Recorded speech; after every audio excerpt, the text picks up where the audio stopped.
Muy bien, buenas noches, jóvenes. Vamos a hoy día a hablar sobre la matriz de costos y de los tiempos de la DFI, ¿sí? Entonces aquí dice un TAD, pero es, bueno, más que todo del transporte, ¿no? El coste de una exportación o importación. Debemos tener en cuenta investigación, evaluación y selección de los mercados potenciales, la definición de estrategias de acceso a los mercados y a la venta o compra del producto elegido. Esta última etapa lleva consigo, para el caso de las exportaciones, realizar una oferta de cotización al potencial comprador en el exterior. Entonces, tenemos que saber qué producto vas a exportar, cómo lo vas a exportar y de qué manera, por dónde, toda esa situación. Usted tiene que ser experto en su producto. Si su producto es carne, ¿cómo lo va a transportar la carne? Con containers con sistema de refrigeración. Si su producto de usted es explosivos, ¿cómo lo va a manejar el container, no? Con mucho cuidado, dice, ¿no? Entonces, todas esas situaciones lo tiene que evaluar, lo tiene que usted conocer bien. Entonces, uno puede ser experto en muchos campos, en muchos productos, puede ser experto, pero ¿cómo se adquiere la experiencia? Como nosotros el lunes, ¿no ve? Hemos jugado contra Paraguay, hemos metido el primer gol y luego nos han metido tres. Entonces, como siempre, hemos perdido, pero hemos ganado experiencia, dicen, ¿no ve? No teníamos a nuestro jugador clave, ¿no? Pero bueno, eso es lo de menos. La cuestión acá es conocer y saber bien cómo manejarnos, cómo está la relación entre el vendedor, el productor, el consumidor y conocer el producto a lo máximo, ¿no? En las importaciones hay variables a tener en cuenta. ¿Cuánto cuesta traer la mercancía? Establecer un precio de manera justa, competencia al incorporar el producto. El precio muchas veces determina la calidad, porque uno dice, ¿no? La calidad está relacionado con el precio. A mayor calidad, mayor precio. En nuestro país muchas veces no es así, porque tenemos productos con alto precio, pero de baja calidad. De esa manera tenemos que nosotros guiarnos, ¿no? ¿Cuánto es la calidad y cuánto debemos comprar? Ahora, las variables a tener en cuenta, dice, ¿no? ¿Cuánto cuesta traer la mercadería? Muchas veces se hacen subir, ¿no? Lo que es el transporte y algunas situaciones, el embarque, el costeo de los que cargan en los puertos, los estibadores, a veces varía también. Entonces, tiene que uno conocer esos costos de traer la mercadería, establecer un precio de manera justa, ¿no? Y tener un producto. Generalmente la calidad no se negocia. Si tiene buena calidad, se tiene que cobrar lo justo también. O sea, ese es el sentido de hacer comercio, ¿no? Porque si no, si estuviéramos vendiendo un producto de baja calidad a muy alto precio, estamos engañando, estamos mintiendo al consumidor. Y muchas veces el consumidor ya no te cree, pues, ya no cree en tus palabras. Entonces, ¿qué pasa? Pierdes credibilidad, pierdes producto, pierdes cliente, te resta cambiar de rubro nada más después. Hay gente que lo puedes timar una vez, y muchas veces he escuchado eso, ¿no ve? Que al chancho se le capa una vez nomás, dice, ¿no ve? Entonces, puedes engañar al cliente una vez. Una segunda vez, no. ¿Se entiende? Bueno, ¿qué debe tener en cuenta? Definir una metodología adecuada, cálculo de costos y fijación de precios para importar, para realizar importaciones, tenemos que calcular el costo, tenemos que ver las fijaciones de precios. Las variables a tener en cuenta para una exportación, tenemos que ver los costos responden a si vas a exportar, ¿no? Si vas a exportar, tienes las necesidades y expectativas del cliente. Ya hiciste tu trabajo de investigación de mercado, ¿no? Justamente vamos a hacer revisiones de tesis, ya hice unas revisiones de tesis y justamente empiezan por esto, ¿no? Investigación de mercado. Queremos llevar adornos a Europa, ¿no? No sé si algún momento hemos hablado en eso, pero están haciendo artesanía cerámica y algo de adornos para Europa. Entonces, en el proyecto de grado no se explica, ¿no? Si lo van a hacer los productores o lo van a realizar los mismos clientes, ¿no? Los que vienen a Copacabana a hacer turismo. A ellos deberían de preguntar, hacer la encuesta. Pero este muchacho que hacía la tesis solamente hizo la encuesta a los productores. O sea, ¿cuánto vendes? ¿Cómo te parece que es? Entonces, los productores te van a decir cómo fabricar, cómo producir, pero no te van a decir cuál es la demanda de ese producto. Sí te van a decir la oferta. Te van a decir, sí, yo hago 30 adornos por día, de los cuales, ¿cuánto vendes? 5. Entonces, ahí está una dificultad en ese proyecto de grado que revisé, que solamente tenía datos de productores y no así de gente turista.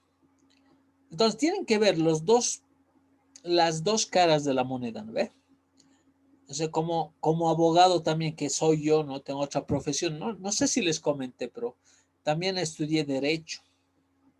Entonces, soy ingeniero para lo que es procesos, operatividad, almacenes, todo.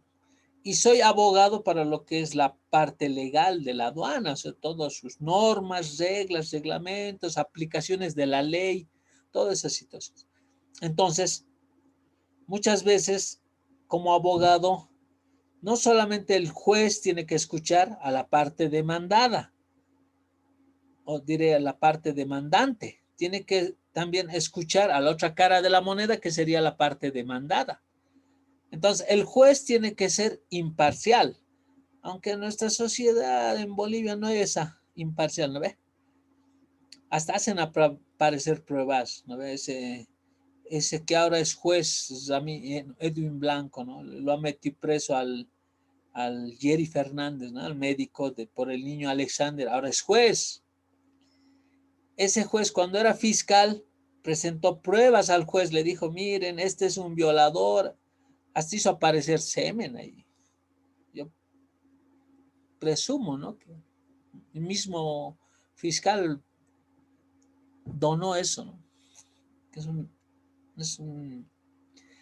¿cómo plantaron pruebas? ¿Cómo hicieron todo eso? Y pobre muchacho doctor, y todavía estaban pidiendo 30 años de cárcel, ¿no? Le dieron 20 años y cumplió 4 años ahí adentro en San Pedro.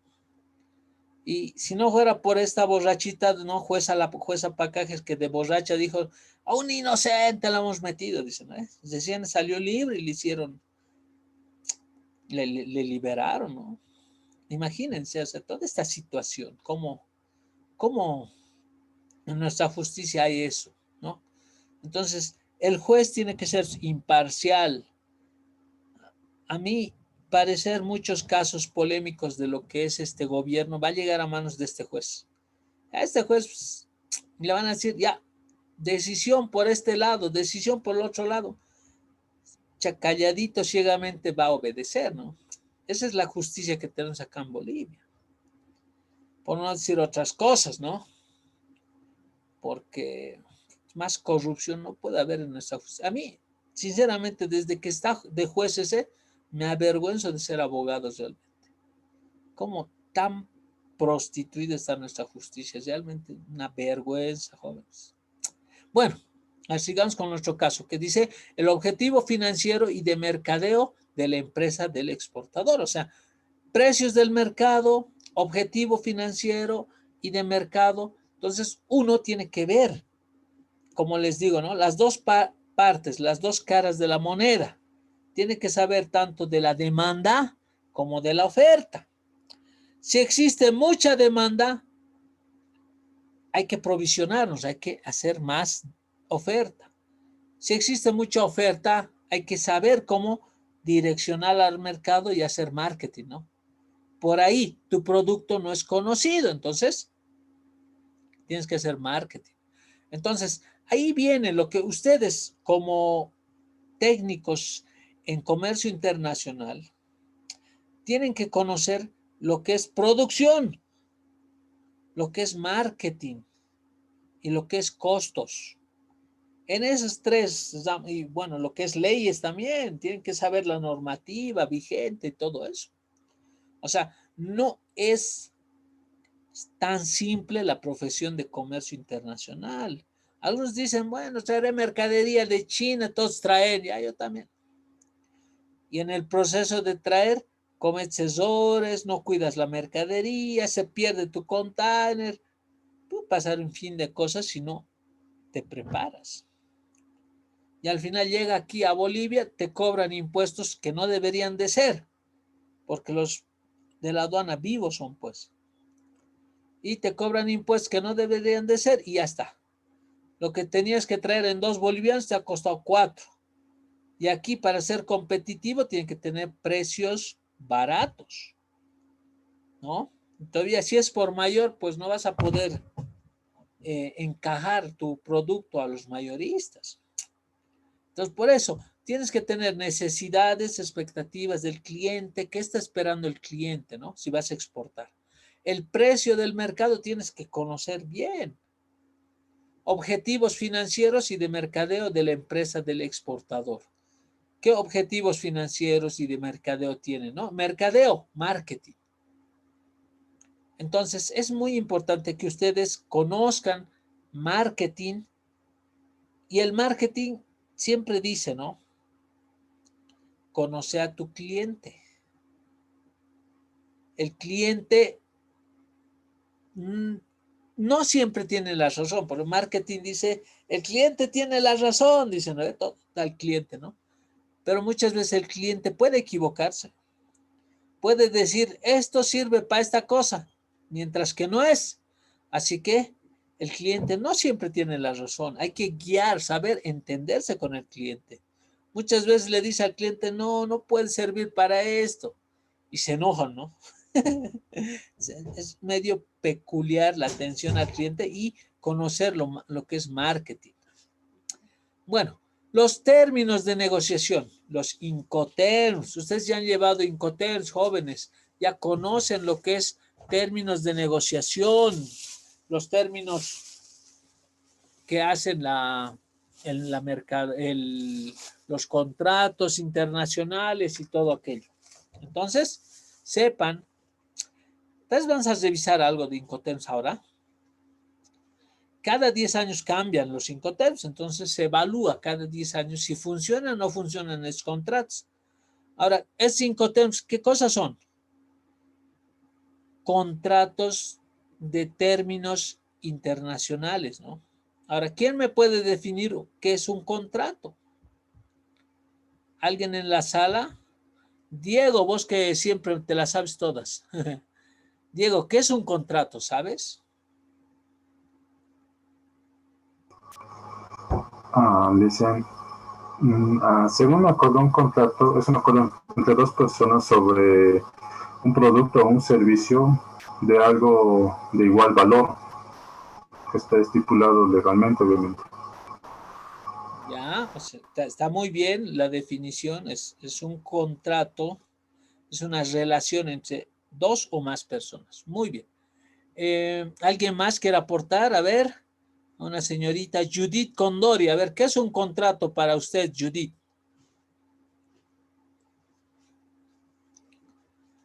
¿Está ahí, Judith, o no? Licenciado, ¿Qué es un bueno, contrato para usted?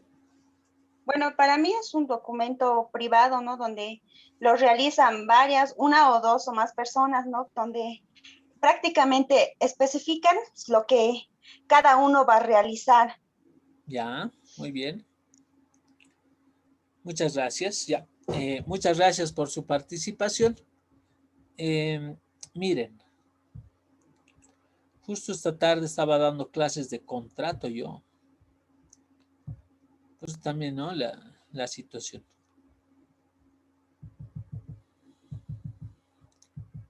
¿Qué es un contrato? Miren, licenciatura en Derecho, los contratos. Tema, los contratos. Un resumen, una de las fuentes de las obligaciones en el contrato dice que es el entendido como un acuerdo de voluntades. Es un acuerdo de voluntades para crear una o varias obligaciones.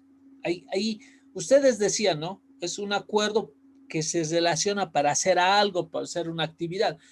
Lo que crea un contrato es una obligación. O sea, cuando yo realizo un contrato, puede ser verbal, puede ser el contrato escrito. Ahora hay contratos hasta por teléfono, pues. A ver, yo estoy en la fábrica de galletas y le digo, a ver, véndame 50 cajas de galletas. Entonces estoy ahí obligando al vendedor que me dé 50 cajas de galletas. Y el vendedor, ¿qué me va a decir? Bueno, tiene que pagar 200 pesos por cada caja. ¿Listo? Ahí me estoy obligando a pagar esa mercadería. Entonces, un contrato Incoterms es justamente eso, un acuerdo de voluntades que crea obligaciones. Ahora, a ver, una cosa más que quiero que ustedes aprendan es qué elementos tiene un contrato. Elementos del contrato. Los contratos tienen en común una serie de elementos, algunas con más importancia que otras, ¿no? ¿Qué elementos? Los más principales, elemento esencial es el sujeto. Los sujetos que van a participar. O sea, una persona, si firma un contrato, tiene que ser capaz jurídicamente de realizar el contrato. ¿Pueden hacer ustedes un contrato con un menor de edad? No. ¿Pueden hacer ustedes un contrato con uno que está mentalmente enfermo? Tampoco. Entonces dice acá, puede ser sujeto del contrato toda persona que goce de capacidad jurídica y que por disposición legal no esté incapacitado para realizar un acto determinado. O sea, firmas el contrato con una persona mayor de 60 años. ¿Está bien o está mal? Si esta persona no tiene ninguna deficiencia mental, puede.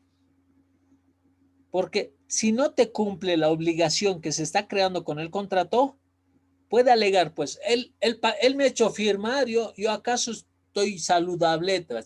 Entonces, ahí hay una nulidad del contrato, ¿no?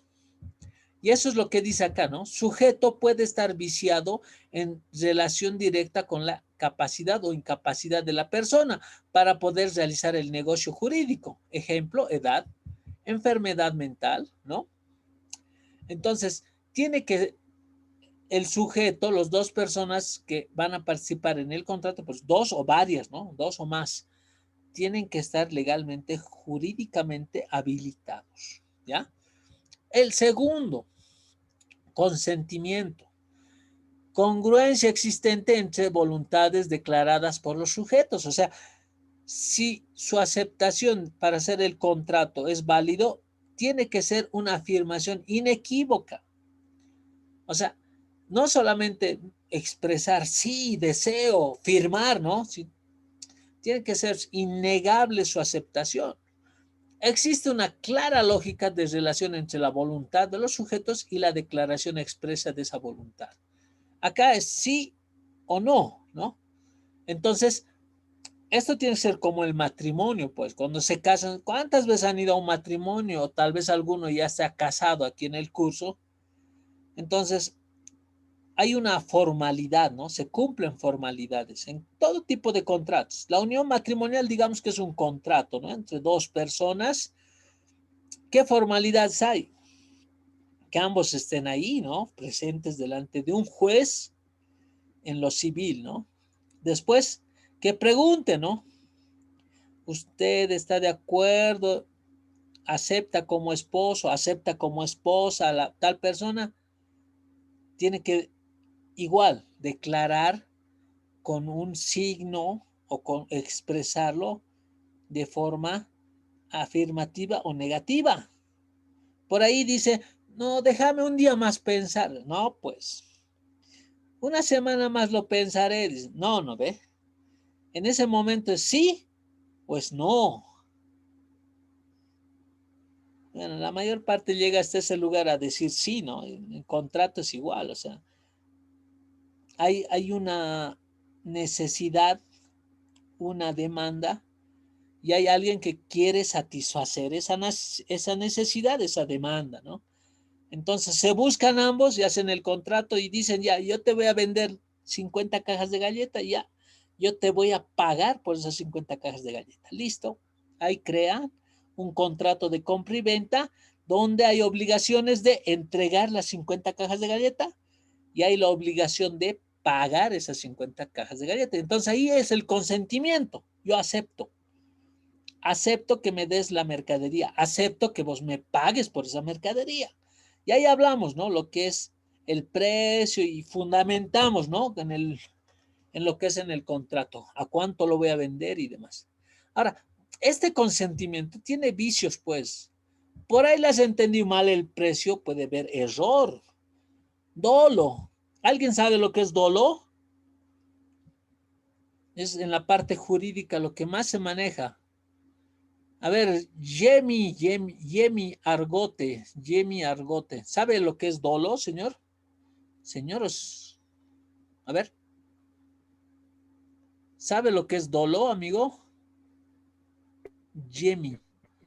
Parece que es un nombre de mujer más. ¿Alguna Sí, idea sí, clara? Luciano. Yemi, señorita, a ver, ¿sabe lo que es dolo? ¿Alguna idea clara? Sé más o menos. Un poquito entrecortado, ¿no, Yemi? Nombre de mujer. Bueno, está bien, Yemi, muchas gracias. A ver, Ángela Yujra. ¿Sabe lo que es dolo?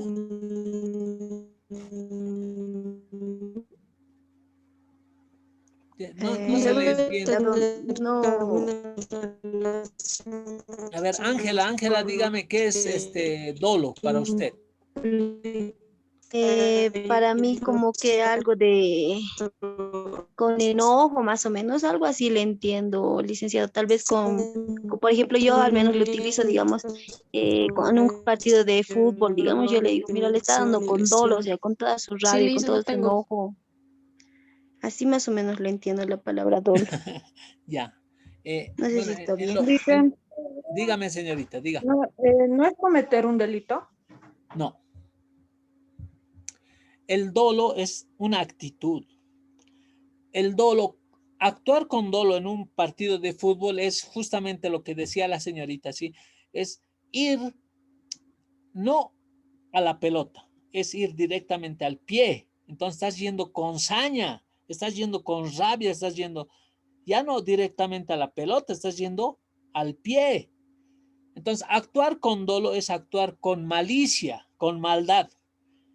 Muchas veces existen contratos donde te dicen, ya, pagaremos menos de lo acordado, ya le haremos firmar un contrato. Mira, este producto en el mercado vale 100 pesos, pero mira, tiene necesidad. Le diremos por 50, ya, el otro va a firmar por 50 pesos, ya.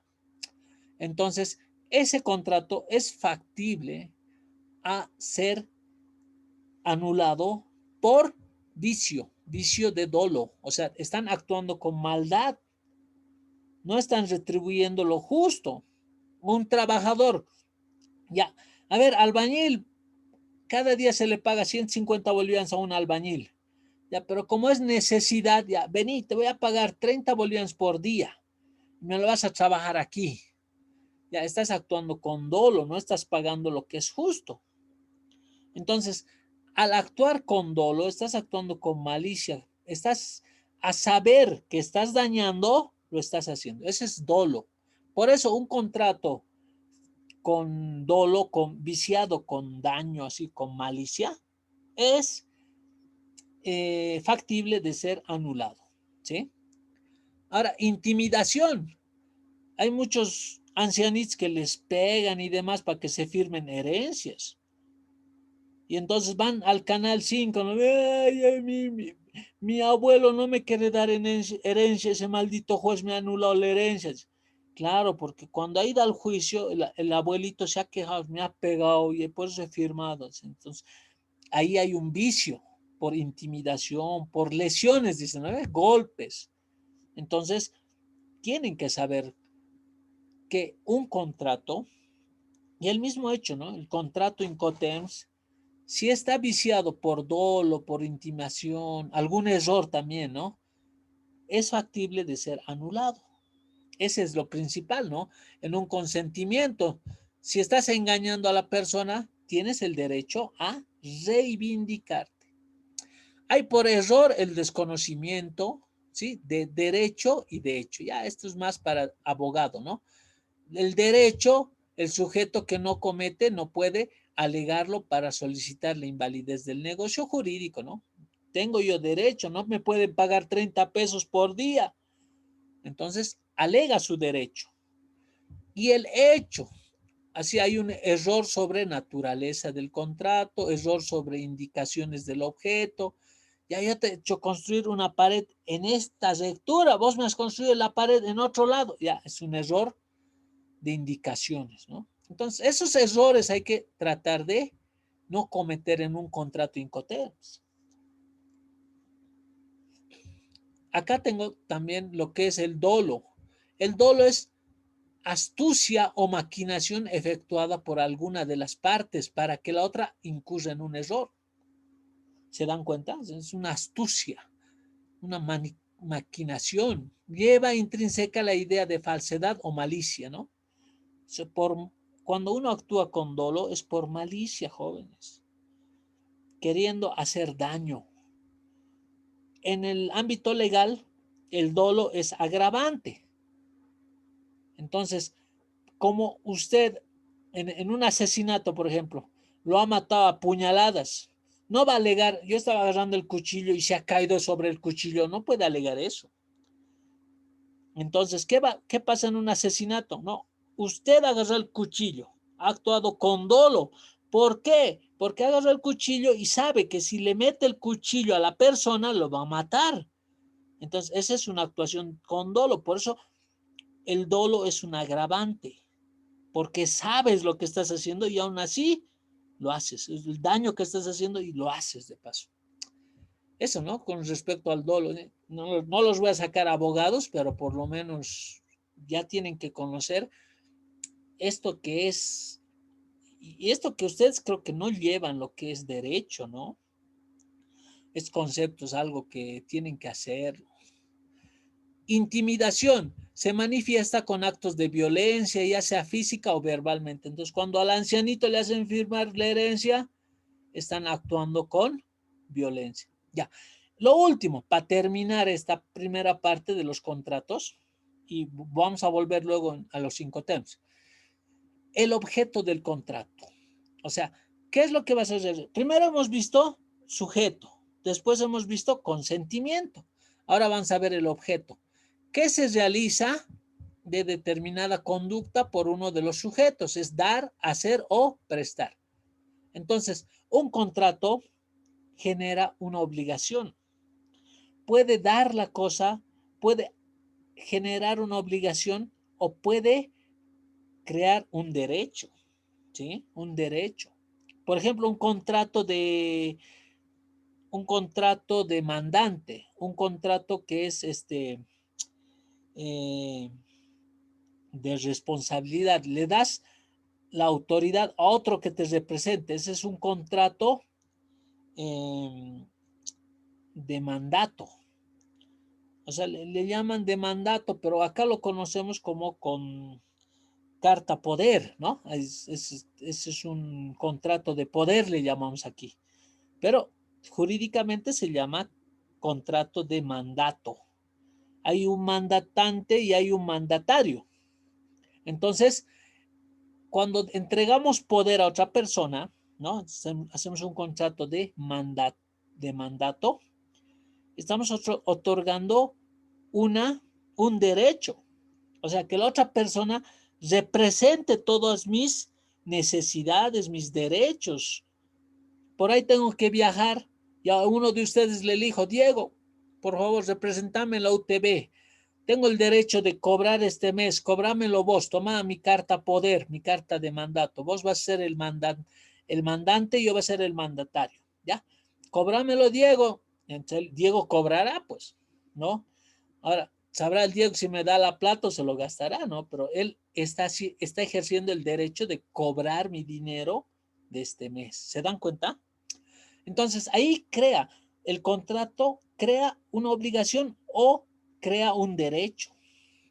Entonces, el objeto del contrato, miren, la cosa que el obligado puede dar. Generalmente acá en los contratos de compra y venta, se obliga que dé la cosa y el otro que tiene la obligación de hacer o de pagar, ¿no? De pagar. Ahora, hay contratos que te dicen el hecho que debe de abstenerse de hacer, no hacer la cosa, dice, ¿no? Entonces, hay contratos que te dicen, como yo creo que estas de las vacunas, por lo menos unos 15 años no tienen que divulgar qué contiene, ¿no? Por eso están pidiendo muchos países que se libere esto, ¿no? Entonces, hay contratos que le dicen al científico, no divulgues lo que has encontrado, no divulgues, ya, de no hacer. Bueno, jóvenes, les invito a que vuelvan a ingresar a lo que es las clases.